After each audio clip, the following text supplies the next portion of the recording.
What's up, man? Ready to rock? Ready to rock, buddy. You recovered? No. No. No, not yet. Not even close. I'd be lying if I say I was. Yeah, it was quite the weekend, man. I'll tell you that. Man, awesome. Like, it was like, it was kind of like an Ironman. I was thinking that, but you know what? It was emotionally and physically and mentally exhilarating and long. It's like the good kind of exhaustion. Yeah. Like, I poured everything I had into it. It feels like went on forever. But I wouldn't change it for the world. Yeah, and I was actually thinking the same thing in a way, but it's like sort of the same effort and went into it as an Ironman in a lot of ways, but there was such good positive energy and support, and the people involved were so awesome and kept picking you up that I feel like I went through, almost feel like I went through an Ironman, but without the next day soreness, or you know what I mean? Like I feel like I'm ready to go. Chafing. Yeah, or chafing. I feel like I'm more ready to go than kind of kick back and recover for a month. So that was the fine line. And I got to be honest, when you first mentioned the idea of having a camp, I was kind of like, I don't know. I mean, like I'm sort of a solo trainer and kind of do my own thing, and I wasn't sure. It's like, why do people do camps? But man, did I see why. I think that it's just, I mean, everybody's engaged and the positive attitude, but just the interplay between everyone that was here and helping each other. Everybody was just helping on every turn. We had such good individual sessions and things like that, and of course, we swam, biked, and ran in some awesome locations, and it's just re-inspired me and invigorated me to get going, which is exactly what we needed, and the timing was perfect, and hopefully it was for a lot of people. Well, it's funny because I think that, there's really not really like a happy medium. Like you have triathletes that train alone exclusively. That's how they do things, or you have triathletes that only train in a group. And I think that this was, I had Lisa Stevenson, who's an athlete that I coach, and she had just sent me a text message. I'll just kind of read it verbatim, but I think it kind of sums up, what I was kind of hoping people would get for it. But she said, hey, I made it home safe. Can't say thank you enough for everything this weekend. It was so great to meet you in person. I learned a lot and feel way better prepared for Ironman Wisconsin and all the work I'll need to do leading up to it. Everything we did was really helpful and fun at the same time. And most importantly, I'm glad I have some triathlon friends now, and I'm not so alone in the world. Because I think that, a lot of athletes get into this sport for a specific reason, and usually it's a specific person. They were talked into it. They were convinced. They had a good buddy that did something. I mean, you're a prime example, with the gym. And so it's like, and then you associate it with that person. And then if that person drops out or not, and you kind of do it alone, you kind of get, I don't want to say you get lost, but it can. I mean, we've talked about it on numerous occasions, how lonely of a sport it can be if you choose for it to be. And at the same time, like, I love training in groups, and I think training the group dynamic versus the solo dynamic, they both have their positives, and I don't want to say negatives, but maybe drawbacks. And I think camp, and what we were able to offer was it was connecting with other people who think like you do, and believe in a lot of the same things you do, and are really just there to learn a lot and have a good time. And I think at the same time, why I think everybody thinks like they're unique in their own special way. I made this comment to one of my athletes on Saturday when we had a runner kind of go a little bit off course, and I was like, my phone was just like blowing up while I was trying to run, and I was like, man, this is so freaking annoying, having people blow up my phone. But I was like, in every other world, there are so many triathletes out there that wouldn't even have cared. They would have just been there for just themselves and their benefits, and they wouldn't have talked or hung around and done things. But every single person that was there was like, how can I help? How can I help? How can I help? Where they could have, we already had a super long day, a 3.5 hour bike ride in the hills and a hilly run for an hour. And instead of people like wanting to rush home and download their data and hop on Slow Twitch and be about themselves, everybody stuck around because they wanted to help, and I think, and that was probably one of my more favorite moments of camp, was that kind of realization that, I knew it before, but it was just a really good example of the awesome people, that were there to, they were there for themselves, but they were also there to kind of be part of the whole thing, and that's what, and I really, at the moment it was frustrating because I was just trying to get things nailed down on my end, but I was like, but on the flip side, on a lot of places, because, like I said before, a lot of triathletes can get this way, and people in general, because it's, today it's like all me, what can I do for me? And this situation, it was, how can I help? What can I do for you? And it was really awesome. It was really awesome to see.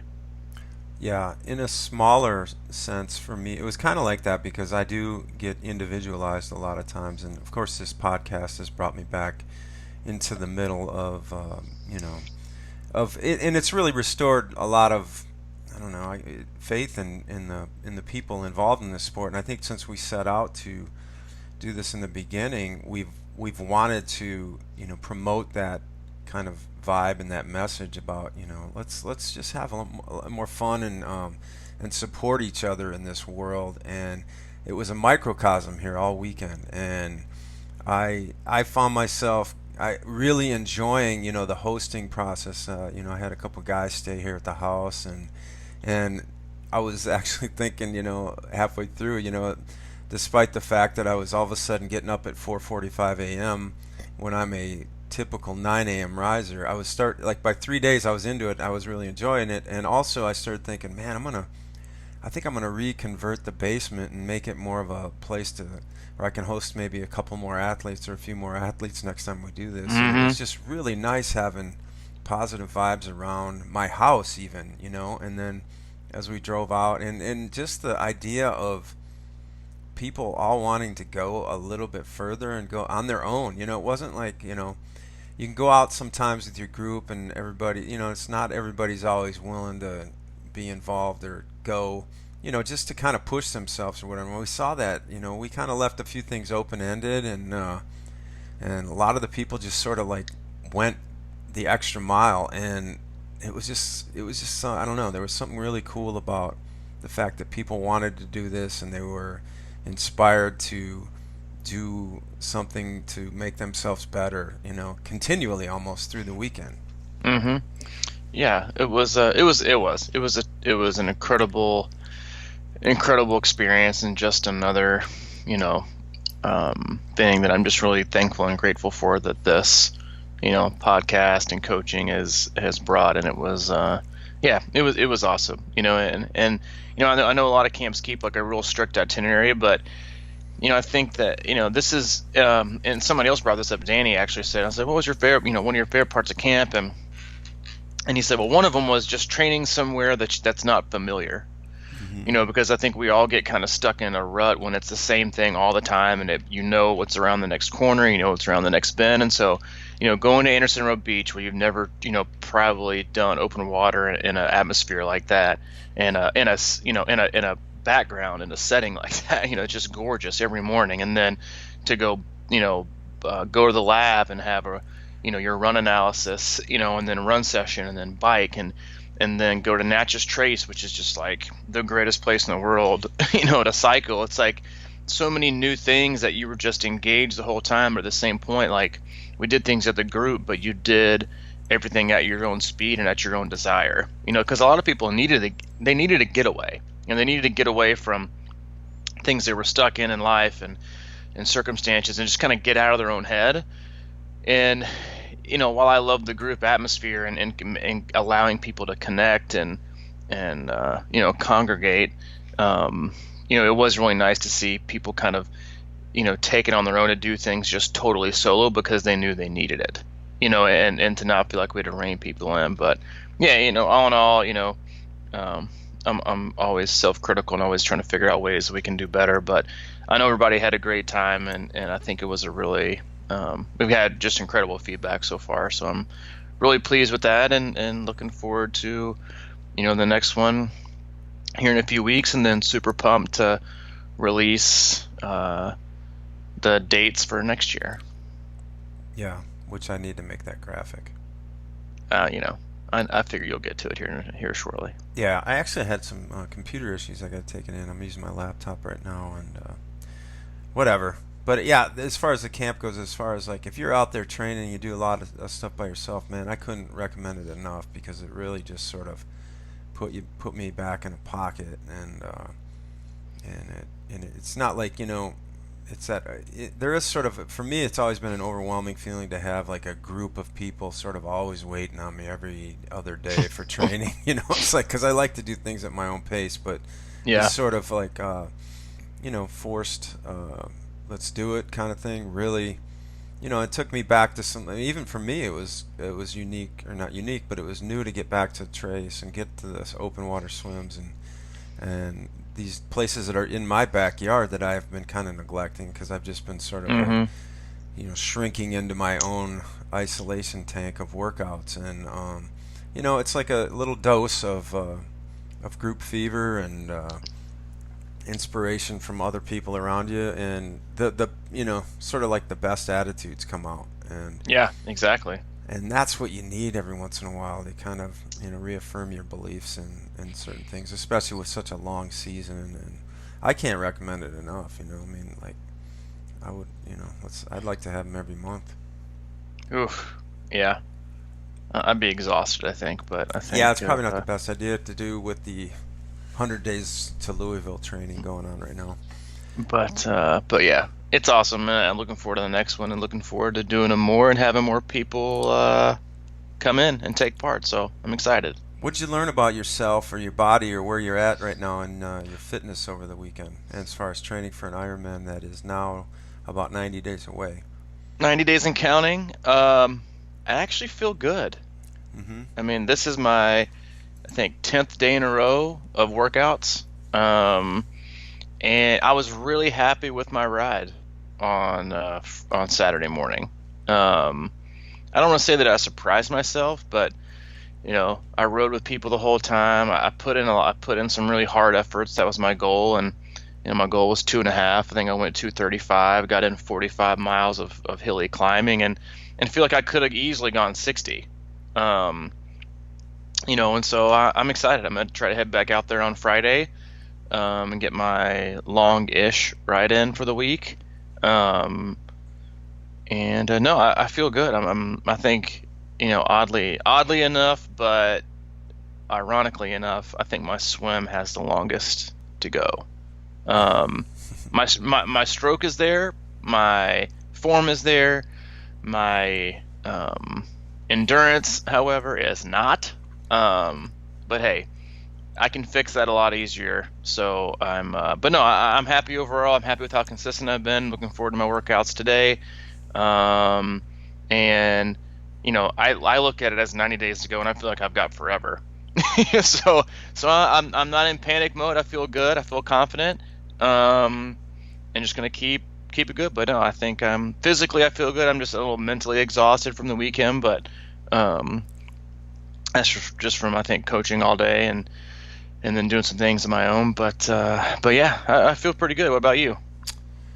I'm in a similar place. I'm feeling like 90 days is plenty of time. I think that it's for me. I think the one thing I have to do is lose a little weight. I feel like Me too, man. I feel like I'm a little heavy, and the same thing on the bike.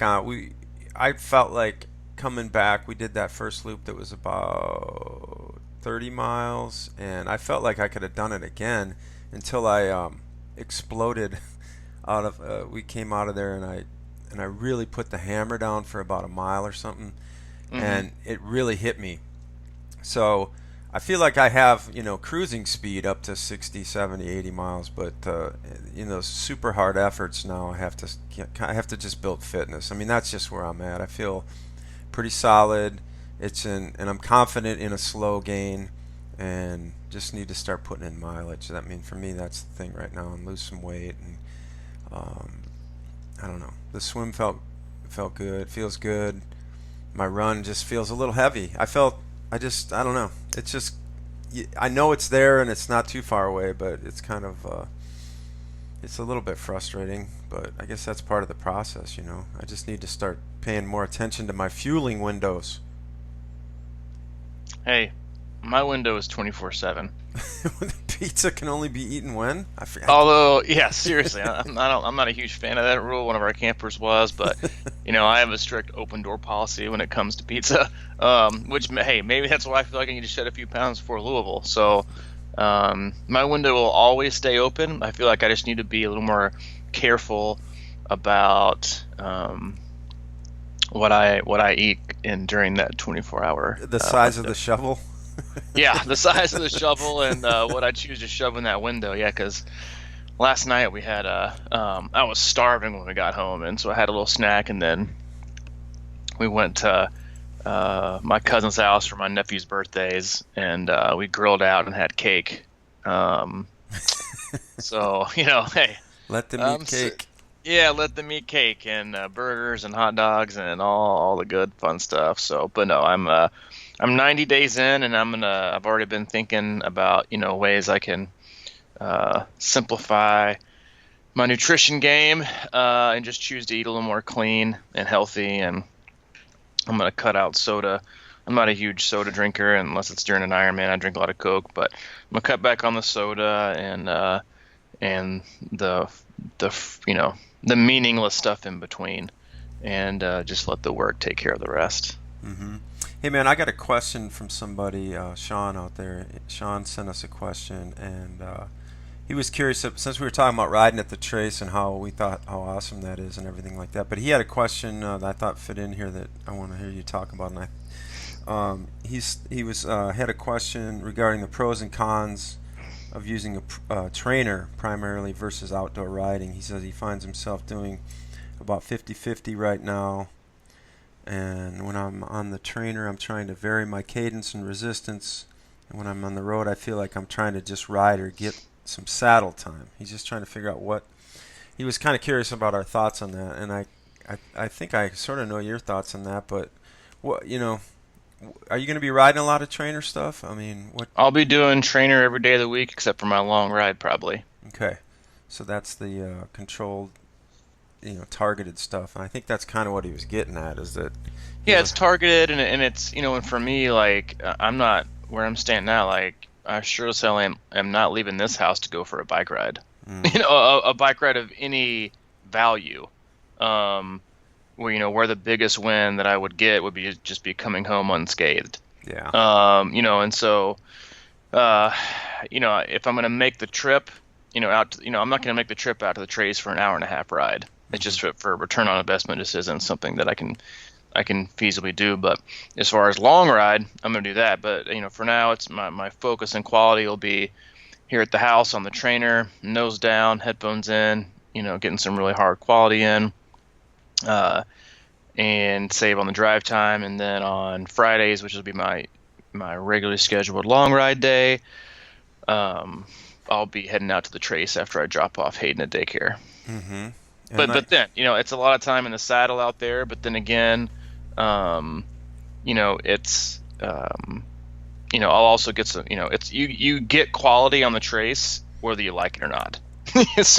So I'll get some quality in it. It'll be about the miles, but I'll get in a little quality just from the fact that I can use the terrain on the trace as quality instead of having any kind of a structure. Mm-hmm.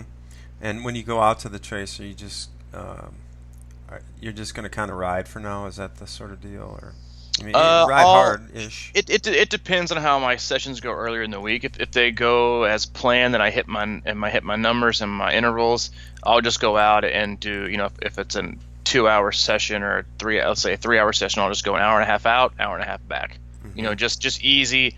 Even try to take the hills as easy and controlled as I possibly can, and not hammer them. And then just get in more of my endurance stuff, more of my working more of my aerobic engine and handling and hill climbing and descending and shoring up all those kind of and fine tuning those aspects of my training when it comes to cycling. Hmm. And all right, so when we left the trace, we went over to Percy Warner Park and ran a very hilly 5.8 miles. Hmm. And all I could think about was how awesome that would be to do all the time. So, what do you? I mean, as we go into Louisville, and it's just pancake flat run basically. Hmm. Um, so I'm trying to just juxtapose my thoughts here on how great it would be to run that, try and run that kind of thing once a week. And I mean, I'm still trying to figure out, I guess. I know we talk about hills are king a lot of times and why they should be your best friend and like how I balance or how do you plan on balancing the hilly runs versus the flat actual course that we're going to run. I mean, As it stands now, I am choosing hillier routes on all of my easier runs, and even my long runs for now. And then I plan on, just to because like I've covered this before, in other podcasts, is that running on pancake flat for me is actually just really really hard on my body. hmm There's no change of pace, there's no slowing down to go uphill, there's no changing of your major muscle groups when you're running uphill or downhill. You're changing the cadence. It's the same old. Posture is the same, run cadence is the same. And for me, that kind of beats me up. And so before I start to do that, especially in a really short training window like I feel like we have now, is I'm going to use these first probably 4 to 6 weeks of my training, maybe even 8, and just do as much hilly stuff as I can to prepare myself for the quality sessions and the long sessions I want to be able to hit on the when I start to really focus in and dial it in on more of a race specific course. hmm I want to prepare to do the work that I need to do to feel prepared instead of just starting out on day one doing flats because that's all that matters. Because you need to develop the whole engine and the whole system and build strength. And I feel like for me, hill training on the ride and the run, especially on the run, really helps you hold form better because you have to really, really, really use that back end of your run stride. And an Ironman, as we always say, it's not about how fast you go; it's about how little you slow down. And I think that's a huge component of it. And so before I move into more, race pace, endurance, effort on, race specific terrain like Louisville, which is mostly flat. I'm gonna do a lot of hill stuff and kind of build up that. And since it's so early, I don't want to start beating on my body when it's just kind of like easing into it. And for me, running hills, while it may be harder, from a muscular standpoint, I might go slower, my heart rate might go higher, especially in this heat. I'm actually able to hop on the trainer the next day and pound down a good quality session versus running speed work or doing a flat thing where I might feel, like a huge pounding in my body. So right now I'm actually doing my quality speed sessions on the treadmill.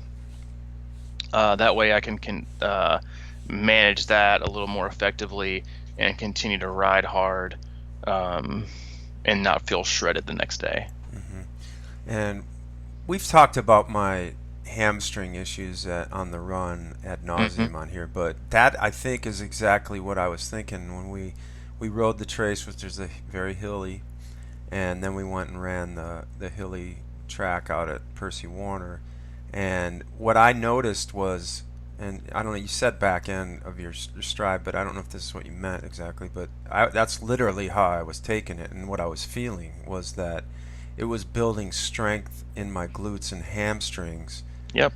and I could really feel that, and because I've been contemplating getting doing more dry land work or the like the lunges and box steps and things like that, which I'll probably do, but I noticed I couldn't. I mean, the hills to me, that's exactly what stuck in my head was that the last couple of races are I'm trying to I wish I could look back, but I don't keep records and stuff like this, but maybe this is a great reason why I should. But because going into those races where my hamstrings felt weak coming out on the run, not Yeah. sore, but just weak, and I couldn't get Hmm. my run stride. I wonder if I wasn't training too flat going into those races. Very well could have been. I mean, you live at a pretty flat place, Hmm. so Yeah, I mean, I got in the um, habit of running that the flat part of the greenway, and hmm kind of trying to work my speed out a little bit because most Ironman run courses aren't super hilly, and you tend to be on flat terrain. But I think the point here is obviously, I mean, speed work goes. I mean, all that stuff comes into play, obviously, depending on what level you're going at. But the strength of your core and your glutes and your hamstrings and things like that, really play a huge role on that run. And if they're not strong enough, you can't get anywhere near the speed that you think you can run on a flat hmm anyway. So that's, I think, what why I really would like to do each of those places once a week. Yeah, I think that As we would. I move mean, especially forward. for your specific, strength needs, then those are definitely what I think you should focus on. Especially to hold that form later on in the race, and then also just to kind of try to get ahead of your strength as far as like trying to get those hammies and your glutes back to where they need to be in order to finish off the run. Like you should be able to based on your fitness. You just can't hold it. Mm-hmm. The engine can be there all it wants to be, but if the chassis is not there, then the engine means jack. Yeah, man, and how Or if frustrating you is that? lose a wheel, it's not there. Yeah, how frustrating that is, because there was a couple times even last year when I'd get it going, maybe at, like, I don't know, mile 7, but I could only do it for like a block, It's like I felt like that form was there and my fitness was there, but I couldn't hold it. And I think, for me, that's always been the most underestimated part of it is that chassis, I think, It's like you Yeah, get I this mean in your it's head that, yeah, I can run, I feel fit, you feel like, you can breathe, it's not breathing, it's never really like you get out of breath hmm running an Ironman marathon. At least I haven't felt like that, it's about holding form. It's about who slows down the least. You got to be durable, you got to be resilient, you got to be to hold it. You can't just it's more of a collapse than it is a speed. It's like how can I prevent my body from just totally collapsing into a walk? It's like how sturdy can I keep this? Can I keep my body before it just totally gets to where I crumble so much because I haven't done enough to where, or I overbiked, and compromise my athletic shell to where I have to start walking, or walk jog, and that's where PRs are made, and that's where PRs are lost. Yeah, this is true. What else is going on in your mind over there? I do want to say, I've had a few athletes. I wouldn't say I have had to had a come to Jesus meeting with them or not, but I do want to kind of reiterate this, and I'm sure we've talked about this on another podcast before, and I think probably 90% of athletes who get started in the sport get started in it with their friends, or other or family or coworkers or whatever it is, acquaintances that they convince them to do it, or they go and watch them. They're like, oh, I'm hooked. And you jump into a sport and feel like you have to go all in immediately. And that's just not the case. I had a athlete who just emailed me about that. We just got started, and she's very, very, very new to the sport, and she's like, oh, well, my friend says this, and my friends say that, and you can do this, and you can do that, and then, so you believe it, and then you find yourself not being able to complete it, and then you're like, oh, well, I guess I can't do this or not, and Mm-hmm. that's just BS. Like it's great to have friends that convince you to participate in a sport that will ultimately, hopefully benefit you in ways well beyond just physical fitness and health. It should help you emotionally, mentally, and learn. You should learn more about yourself off the course than you do on. And so getting yourself into the sport is great, But then once you get in, reshape how you think. And no, not just how you think, stop. It's just so easy to equate your success with other people, or create your expectations based on what somebody else tells you. Because a lot of times our friends will convince us to do things that it's not so much because they want you to do it, it's because they just want to convince you because they have some overarching need for themselves that would benefit them, and that's why they convince you to do it.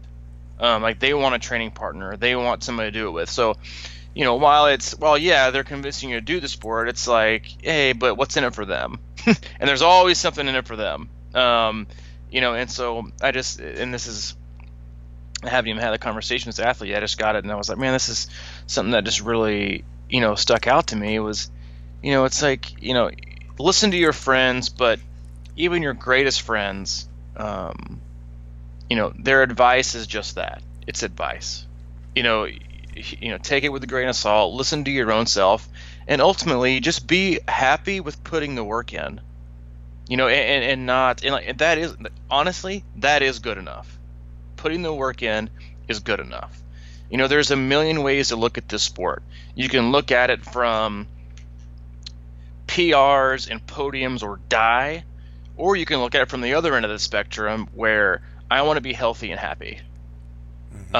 In my opinion, there are a lot of ways to get to where you're going, and I kind of use this kind of hierarchy, I guess, when I speak to prospective athletes or people who want to work with me, and they ask me my coaching style, and I tell them this. First and foremost, I want you to be healthy and happy. Because if you're healthy and happy, you know what you're going to be? You're going to be consistent. And if you can be consistent and you can be healthy and happy, then the results are going to follow. And if those results follow, and then you're going to continue to be healthy and happy, and then you'll keep being consistent, and you're going to see more results. And eventually down the line, what's going to happen is you're going to get on that podium, or you're going to qualify for world championships, or you're going to become an athlete you never thought you were, or you're going to be able to do something you never thought you'd be able to do. Or you can just walk into it and say, all right, all I want to do for this race is PR, and if I don't go under 12 hours, I'm going to fail. How much does that suck? Yeah. Like that's just no way. And I talked about this a lot with people over the weekend. It was like, that's a lot of times why you see, turnover with athletes, and athletes who pick specific coaches and then want to leave them. And even coaches do this. So there are a lot of coaches who only want to take on like the best of the best, or people who get on podiums and people who do this. And I'm not one of those, because I think it not diminishes. I think it limits your ability to learn and grow as a coach to only coach one end of the spectrum and one personality type. Whereas I really, really enjoy both ends of the spectrum and everything in the middle. I've got athletes that are literally have just done a sprint and are looking to do one more. And then I've got athletes who are qualifying for Kona and going to world championships. It's like, and everybody in between. But the overarching theme is, listen, I just want you to be healthy and happy. And if you can do those things, and we work our way down with because any athlete, any professional athlete will tell you, what is the greatest indicator, or what is the greatest prerequisite for ultimate success? And they will tell you consistency and availability to train. If you can stay consistent, you can have a good perspective, you can have a good approach to the sport, you can think about things rationally, you don't make it all about failing or just the chance at a podium. And that's where people die in the sport, in my opinion. They make it so results based that or you find them not even starting races or DNFing, because if it's not perfect conditions and they can't get this number they've been so obsessed about and equating to their like physical and emotional and mental worth for the last 12 months, you know what they do? They quit. Because quitting is easier than finishing at a time that they think will equate to making them less of a person, or less of an athlete, or less of a peer to everybody that looks up to them on their social media accounts. What you want is somebody that's just healthy, happy, great perspective of the sport, supportive of other people, also of themselves, and then they're going to be consistent. And guess what? If you're consistent, you're going to see results. And that's just something that I think is important to drive home today, and pretty much every day, is that, connect with people that support your way of life and your longevity, and could really honestly care less if you got on the podium, or care less if you PR'd by this. It's just about being healthy and happy, and if you can do those things, you'll do the sport for 8 or 9 years, 10 years, however long you want to do it, and if you don't, and you make it all about PRs and stuff, because guess what? There's always going to be somebody faster than you, and you're going to have bad. It's just the truth. You're always going to have bad races, and somebody's going to come out of there that you never thought was there, and they're gonna smack your ass down, and you're not going to be on the podium. Then you're going to think, oh well, I suck, or my coach isn't good enough, and I better change. And it starts with you. It ultimately starts with you and your perspective and how you want to get better, and how you choose to look at it. And why you're in the sport. And I think it's important for people to remember whether they've been in the sport for 10 years or whether they've been in it for 10 minutes, and this is their first podcast or their 77th, whatever. Get into sport however you want to. Hop in the pool, and jump in head first or cannonball or whatever it is and get excited about it. But don't start to place these ridiculous expectations on yourself that don't even in these have tos. Like, oh, I have to get a tri bike, or I have to get race wheels, or I have to do this, or no, you don't. You really don't have to do anything. And I guarantee you, there were athletes we had at camp this week who would smoke people on tri bikes with race wheels and aero helmets, who were just rocking in and rolling their tri bike with clip-ons and regular shoes and no race wheels. And you know what they're going to do it with? A big fat smile on their face. Because they're loving it. They're just loving it, and that's what it's about. And if you find yourself not loving it, then you need to look in the mirror and you need to get a piece of paper out and write what you love about the sport and why you want to train tomorrow. And if the first thing you write down is PR, then you should get your eraser out, crumble up this piece of paper, and start over. Learn something about yourself, and just commit to it. Commit to being consistent. For what it's worth, man, I think that at least with the people that were around at our camp, that message is sinking in, because over time, I have to be honest, I've struggled with that concept that you were just talking about mightily. I'm very, I think it's natural when you come from sort of a competitive sports background to sort of put all your eggs in the time, finish, PR basket and things like that, to win and keep winning. But the definition of winning doesn't necessarily, in this sport certainly doesn't mean winning literally. So I asked several of the people about their upcoming races, and I was like, hey, what's your goal? And a lot of them said I'm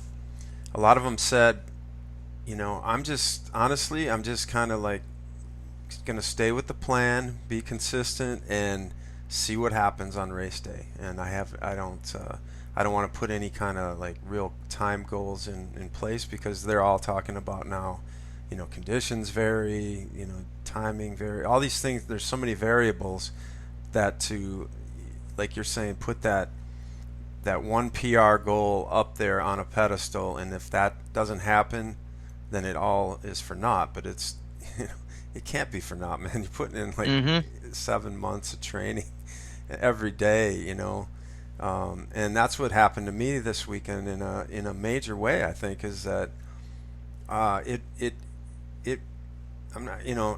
made me healthier in a way, because I feel like it's torqued my fitness a bit in the right direction. But it also just kind of it displayed happiness in front of me in a lot of different ways, and it was really cool for me to realize that training can be just a fun thing with cool people, and that they're on the like-mindedness. Because that's the thing, right, is that you go through life, and as I've in my 50s, I've been through a lot of different cycles of friendships. It just happens. And the younger you are, you don't realize that, because you think the people you're hanging around in your 20s are going to be the people you hang around for life, but life gets in the way. And then but that cycle happened with me when I got into running, and I started hanging around one group of people, and then I started getting into triathlon. I started hanging around another group, and then it evolved to a different sort of version of that, and then a bunch of people moved away, and some people dropped out, and it just became a void because I wasn't looking at it in the right perspective. I was sort of leaning on things that really didn't pan out. So they're out there, you know what I mean? Like the right people are there, and it was just great to be around them. And sometimes it's hard to find, and I think that that's again, that goes back to what we sat down, I think, before our first podcast ever, and started talking about what's the goal, or what types of people do we want to impact or be involved in this process, and basically it was, if you think about it, it kind of came back to this, be happy and healthy people, Mm-hmm. that's Yeah, really exactly. that's really what it sort of comes back to. It's not about, yeah, we give a lot of great information about how to be better racers and things of that nature, but we always wanted it to be about cool people Mm-hmm. and bringing out the best in everyone along the way, because that was our mission personally, you know, and we've been talking about this for years, but whether it be, getting into a Zen spot or whatever we talk about, it's just always about appreciation and finding more joy in life and things like that. And then, triathlon is just one of those vehicles or methods of doing that. And to have it be a downer, man, that is just like, why? It becomes, when training becomes a pain in the ass or something that you don't want to do, what's the point? And Yep. then how does that happen? Well, I think what you're talking about is exactly how it happens, is that you just get caught up too much in the stuff that doesn't matter, Mm-hmm. or long-term goals. I think I posted once on Twitter that I'm sick of goals, because you start putting, and there's going to be a huge argument on that, because you have to have goals in life or whatever, but to be like married to all these things, because they never turn out the way you plan them, Ever. exactly. Your goal should be to be better every day, or something like that, and go towards your passion every day, because then things sort of come out in the wash. At least that's what I believe. If you wake up, thank God for Ross and Danny this weekend getting me up at 4:45 for 3 straight days, and going out and just going about your business and doing the right things, and that just translated into 3 very great days, Yep.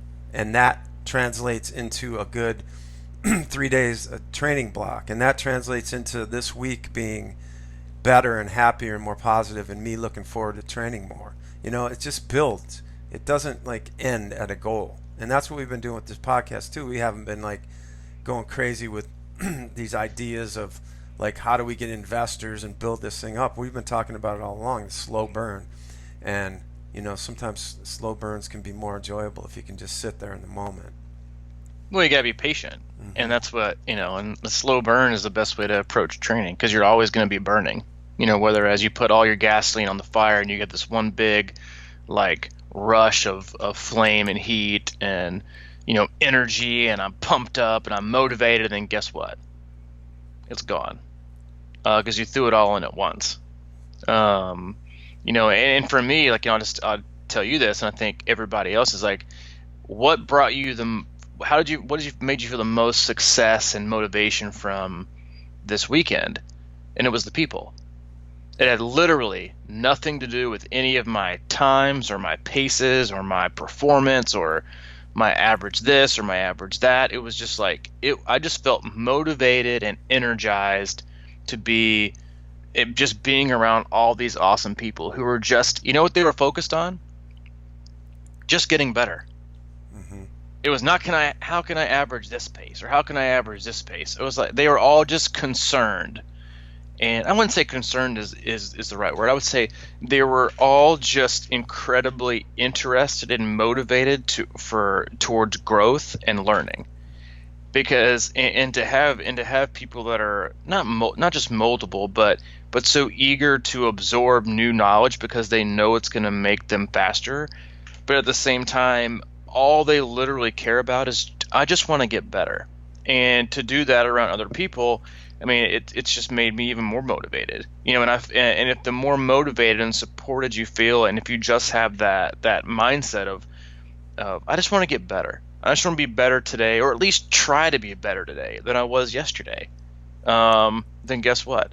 I'm gonna keep doing it, because what you don't want to do, and I get on to some of my athletes about this, is like, quit analyzing every damn workout that you do every day of the week. Don't ask me how it was or how did you do. You did it, didn't you? Be happy with the fact that you did, like, you're on your 20th day in a row of working out. You're in a huge block of training. You didn't want to get up today and you're super sore, but guess what? You did this ride, or you did this run, or you nailed this swim. Like, that's where success lies. It's not, oh, well, I didn't hit this pace today, so today is a failure. No, failure would have been of just quitting and getting out, or never even starting. It's like, be happy with just, of a lot of time, just putting in the work, and not equating a value or a decimal or a percentage or whatever it is, or a pace to every single thing that you do. Because then you have wins and losses every day based on something that is just going to vanish at some point in time. Or it's gonna lead you even more towards the direction of expectation. Whereas putting in the work, staying consistent, staying positive, choosing to do things when you don't want to do them, that's what molds you into a more durable athlete. Example A: Matthew Dickinson, 5-hour ride on Saturday. Crank fell off during his ride. Then, after he got said crank fixed, he got a flat tire. Still managed to do 4.5 hours. And he was like, sorry, I just couldn't get 5 in. And I was like, dude. Yeah, no kidding, right? That 4.5 was worth a 6-hour easy ride, if not more. Because he showed how mentally strong he was. He showed he was able to deal with diversity. He showed he was motivated. He showed that there was pretty much nothing that was going to get in his way. And even though 2 things popped up and he had to cut his ride short by 30 minutes for family obligations, that is a big fat win. No questions asked. And if you want to argue with me about it, then you can quit listening to this podcast, because showing that kind of determination on a training day, where I can tell you right now, 9 days out of 10, I probably would have just been like, my crank fell off? Really? I'm just out. Peace out. I'm done for the day. Let me get to the bike shop, and then I'm just going to say, you know what? I'm going to use that as an excuse to say I had a bad day, and then throw in the greatest excuse in the world. I just wasn't meant to be today. I'm like, it wasn't meant to be because you didn't allow it to be. And he got back on, and then to get a flat tire, I'd have been like, dude, something's telling me I just shouldn't be riding today. But instead, he kept telling himself, I wanted to ride today. And I'm committed to doing this. And Ironman Wisconsin, here I come. And so when race day comes, and if he has any adversity, or if he has something pop up, he wasn't obsessed with averaging a certain mile an hour, or averaging a certain watts, or an average heart rate. He was just committed to getting in the work. And that right there is the perfect example of the approach you should have to every day, is that my approach and my execution of the workout, in terms of doing it and having a good mindset, that is what the priority is. Everything else comes secondary. Can you smile when your crank falls off? That's the question of the day. I mean, I think you kind of have to. I think you kind of have to laugh it off. And like, are you serious right now? Like, yeah. I mean, he sent me a picture of it. We were actually I think we were on a long ride, and I checked it on our break. And he sent me the picture, and I was like, well, my first comment was, your bike shop sucks. But, yeah, I mean, that's just like one of those, like, really? It's like, how many times do you, over the course of like a year, do you get to the pool and you forgot your bathing suit, and you're just like, oh, well, I guess I'm just not going to swim today. Mm-hmm. Or you forget this, or you forget your pump, you're like, oh, I guess I'm just not going to ride today, or I guess I'm just not going to run today. And like, you're gonna keep guessing your way out of, whatever goal you do have, because all those I choose not to's over the course of the year add up to one big come race day. And so, yeah, I mean, super kudos to him. I'd love to say I would have had that same uh, internal vigor, but I'm not willing to give myself that kind of credit quite yet. You're getting there, buddy. I'm getting there. I mean, I mean, hey, this. I'm feeling pretty solid about my commitment to be consistent. Is kind of where I'm at right now. Yeah, that's a good. All right, man. So the we have I've made the announcement in our closed group. That's Crushing Iron group. Search that on Facebook and ask us for a join, and we'll let you in there. It's some good stuff going on. And Yeah, as long as you're not a bot. If you're a bot, we're not going to let you in. right, yeah, we won't do that. Put the kibosh on that. Which seems to be happening a lot lately. But Yeah. Jesus. After a lot of conversation this weekend, we've been doing. If you're familiar with our 100 Days to Louisville training, Robbie and I are both doing Ironman Louisville this year. We signed up 10 days ago, and we are doing daily videos of that training process for to show you what's going on, to help give inspiration. I think a lot of people get you know that extra edge to keep going by watching, and that's the feedback we've gotten. But we were releasing them behind the Patreon page, the two subscribers on there, and we went around with a lot of questions with that, and we're not sure, so we've in the long, to make a long story short, we've decided to release all those videos as they happen on the Crushing Iron YouTube channel. It actually comes up with my name, Mike Terali, for some reason. I can't figure that out, but but they're going to be up there, and we've been thinking about it and we want to give the Patreon people a little bit more, and that was sort of the goal with that. But as we thought about it, we're giving away that we're just going to give the videos out there free, just like the podcast. And if you think that that's worth supporting in general, then that's what Patreon's for, at least at this point. But we want to get more followers out there on the Crushing Iron YouTube channel, and we want to make this video series really interesting, and there's so much good stuff happening, and we're excited about it. So we want a lot of people to get involved and get engaged and see it and feedback and all that sort of stuff. So that's kind of the deal with that right now.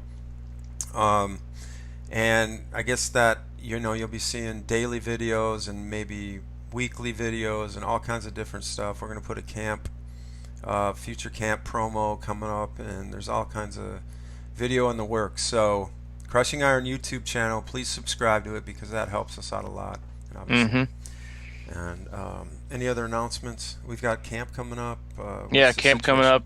Yeah, camp coming up. We have some spots left for the camp coming up here in August. So if you like what you saw, I mean, a lot of great feedback, and when is this and when is that, and I think I did a pretty good job promoting it when we first got them out, but just haven't done a great job promoting them, just because I know it's been a pretty short notice as far as like even the first one. It was like 2 months away, and people planning their calendar, and they've already got races and family vacations. So I know that's those come as priority, and you want to be able to schedule things around. And the next camp is though August 10th through 13th. So if you have any questions or want some additional information, you can email me at c26coach@gmail.com.